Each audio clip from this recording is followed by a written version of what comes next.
Welcome back to my series, The Bible Doesn't Make Any Sense. Today's episode, Deuteronomy chapter 28. Now, this is Deuteronomy, so you know Moses' crazy ass got something to say. I swear anytime that man opens his mouth, something completely unhinged always comes out. And this time is no different. Moses has given these people some laws that he gave them in chapter 27. So chapter 28 is about what will happen to the people if they follow the law and what will happen to the people if they don't. Crazy thing is, this chapter is 68 verses long. Only 14 verses are about what happens if they do follow the laws. The other 54 are about what happens when they don't. I mean, that's like the biggest indicator that this is mainly about fear than anything else. If the punishment is harped on more than the reward, something's wrong here. So the rewards start out like this. If you fully obey the Lord your God and carefully follow all of his commands I give you today, the Lord your God will set you high above all the nations on earth. These blessings will come to you if you obey the Lord your God. You'll be blessed in the city and blessed in the country. The fruit of your womb will be blessed, and the crops of your land, and the young of your livestock, the calves in your herds, and the lambs of your flocks. And you will be blessed when you come in and blessed when you go out. Funny enough, there's a gospel song that's based on verses 3 through 6 that we used to sing in church all the time. We're blessed in the city, we're blessed in the field, we're blessed when we come and when we go. It's so funny that they made a gospel song about this,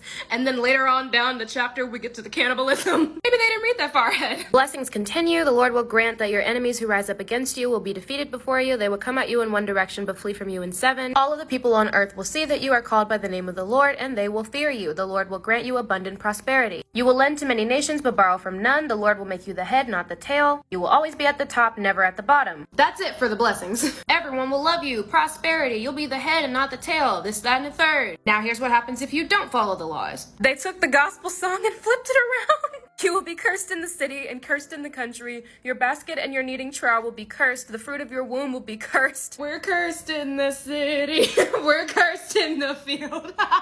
The Lord will send on you curses, confusion, and rebuke in everything you put your hand to until you are destroyed and come to sudden ruin because of the evil you have done in forsaking him. He'll plague you with diseases until he has destroyed you from the land you are entering to possess. Strike you with a wasting disease, with fever and inflammation, with scorching heat and drought, with blight and mildew, which will plague you until you perish. And some of the curses flip around the blessing that was mentioned earlier. The Lord will cause you to be defeated before your enemies. You will come at them in one direction but flee from them in seven. This one's really fucked up. The Lord will afflict you with the boils of Egypt and with tumors, festering sores, and with the itch. What is the itch? Madness, blindness, and confusion of mind. At midday you will grope around like a blind person in the dark. Is it really that serious? You cannot tell me that this is not a religion solely based in fear. This is ridiculous. And the ridiculousness continues for 38 more verses. Moses just goes on and on and on about how horrible it will be if you don't follow what God says. Skipping down to verse 49, the Lord will bring a nation against you from far away. They will devour the young of your livestock and the crops of your land until you are destroyed. Because of the suffering your enemy will inflict on you during the siege, you will eat the fruit of the womb, the flesh of the sons and daughters the Lord your God has given you.